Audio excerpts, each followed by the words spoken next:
Salam dəyərli dostlar, hər birinizi xoş gördük. Bugün sizə 29 noyabr 2025-ci ilin astroloji proqnozlarını söyləyəcəm. Yəqin ki, hər gün kanalımızı izləyəndə görürsünüz ki, yeni illə bağlı, 2026-cı il və ya at ili ilə bağlı müxtəlif videolar sizlərə təqdim edirik.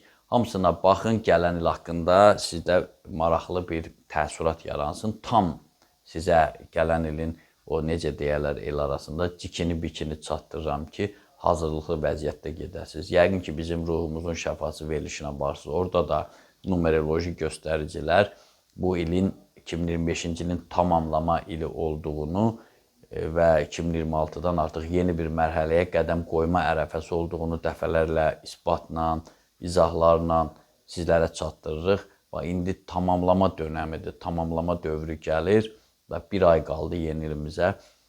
Ona görə bax, o videoları, məlumatları, süjetləri, çıxışları izləyin ki, tam təsəvvürünüz olsun. Yaxın günlərdə 2026-cı ilin at ilinin sevgisindən, səhhətlə bağlı, rəqəmindən və digər nəsnələrdən sizə bəhs eləyəcəm. Düşünürəm ki və ümid eləyirəm ki, onlara da baxıb siz məlumatlanacaqsınız. Hətta ilin planeti var, rəqəmi dedim və digərlər haqqında da sizə məlumatlar verəcəyik. Bürclər haqqında məlumat var, il haqqında da ola bilər bu video efirə gedəndən sonra həmin gün, elə bugünkü gündə efirə getsin illərlə bağlı proqnozlar və hamısına baxın. Tapa bilməyənlər bu videonun son 20 saniyəsində ən vacib gələn illə bağlı videoları yerləşdirirəm, ikisini qoyuram.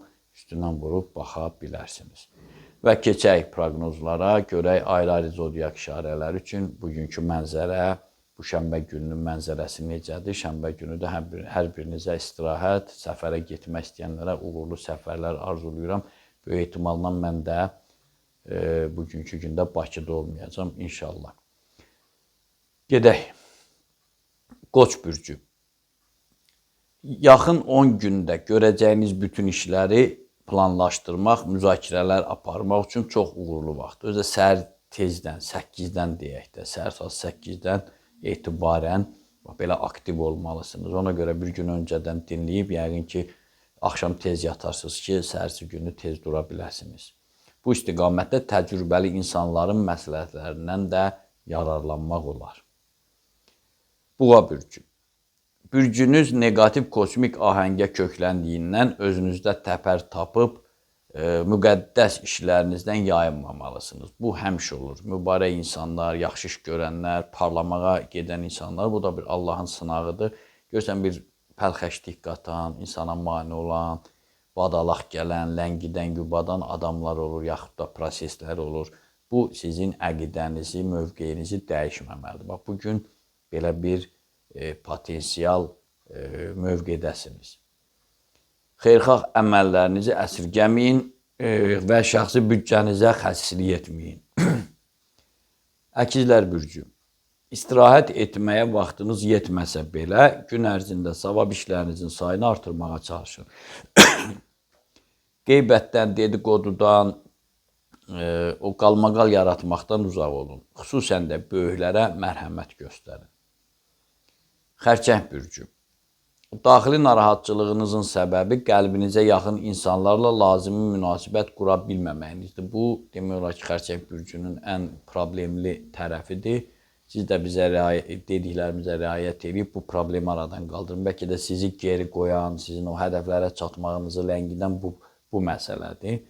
İnsanlarla lazımi münasibət qurun. O psixologiyada deyirik, ətrafını dəyişə bilmirsənsə, ətrafa münasibətini dəyiş. Vallahi, billahi, mən dəfələrlə həm özümdə, həm başqalarında görmüşəm ki, mütləq müsbət nəticə olub. Siz də eləyin. O inatkarlıq göstərməyə, qürur yarışması aparmaq insana çox zərər vurur. Dünya əbədi olsa da, dünya da əbədi deyil, insanlar da əbədi deyil. Ona görə çalışın hər saniyəni, hər saatı, nəinki günü, ayı, ili səmərəli keçirdəsiniz.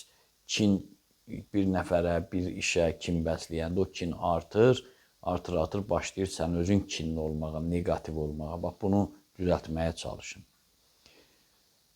Bugün uzaq yola çıxmaq o qədər də səmərəli deyil. Əslində dediyim eləyin, səfəri sonraya da saxlamaq olar. Çünki səfərin özündə də bir münasibətlər sisteminə müdaxilə var. Deməli, onu düzəltmədən səfərə çıxmaq da sizin könlünüzü xoş etməz.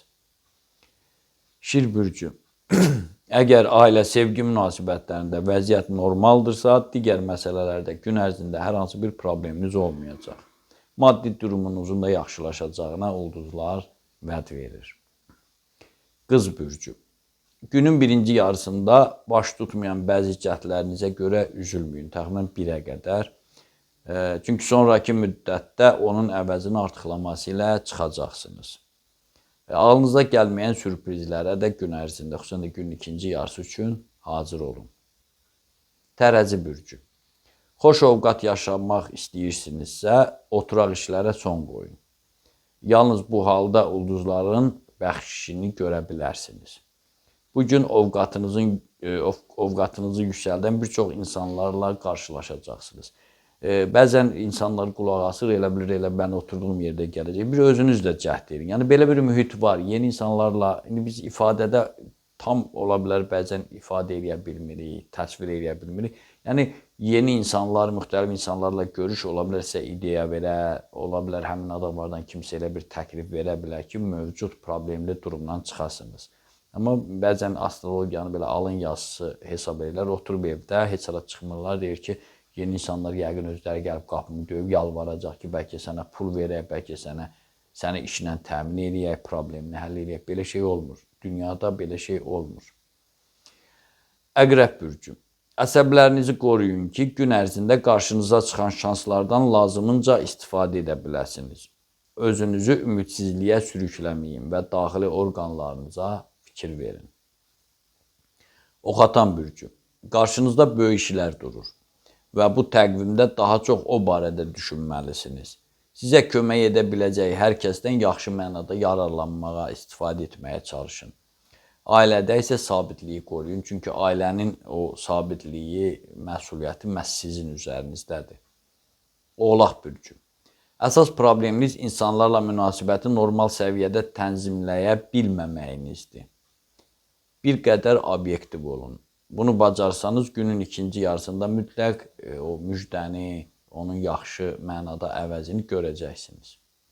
Su tökən bürcü. Bu gözəl günün mahiyyətini sizin qədər qavrayan yoxdur. Amma qavramaq azdır. Bütün ruhunuzla Allah rizası üçün hərəkətə keçməlisiniz. Humanistliyinizi daha da artırın. Balıqlar bürcü. Fəaliyyət göstərdiyiniz müəssisələrə baş çəkməkdənsə müqəddəs yerləri ziyarət edin. Şənbə günüdür, yəqin ki, vaxtınız olacaq. Xeyirxah insanlarla bir araya gəlin, küsürləri barışdırın, zavallı durumda olanları sevindirin. Bəzən insanlar oturub gözləyir ki, nəsə konkret bugünkü mənim nəzərdə tutduğum deyilsin. Amma sizin bu dəqiqə psixoloji kodunuz, sizin ruhsal xilas yolunuz buradadır. Mən əslində əsas onu deyirəm ki, o düzələndə qalanları özü düzəlir. Amma bəzən konkret sevgidə necədir, səfərdə necədir, pul, bir sənət vermişəm, necə olacaq, ona cavab gözləyir. Belə olmur astrologiyada. Və bugün sizə bu lazımdır, mən bunu deyirəm. Kimsə incisə də, bəyənməsə də özü bilər. Biz doğru olan deyirik, əsl astrologiya budur. Əgər deyiriksə, mübarək yerləri ziyarət edeyim, misal üçün, deməli, səndə ruhsal geriləmə var, mənəvi duyğular azalıb, o qədər pul gəlsin ki, o nuşicanlıqla, rahatlıqla xərclənmir, lazımı o yaxşı şeylərə xərclənmək olmur. Amma ruhumuz gümrah olanda, nişbin olanda, ovqatımız xoş olanda bunların deməli, o bir şeyləri də xərcləmək yaxud da hərəkət eləmək qaydaları öz-özünə bizdə yaranır. Belə, məndən də bu qədər. Diqqətinizə görə sağ olun. Kanalımıza abunə olmağı, bəyənməyi, paylaşmağı, təbliğ eləməyi, canlı yayımlarımıza baxmağı, aylıq, illik proqnozlarımızı izləməyi unutmayın. Onu da unutmayın ki, Tanrı ulduzlardan daha yüksəkdə durur.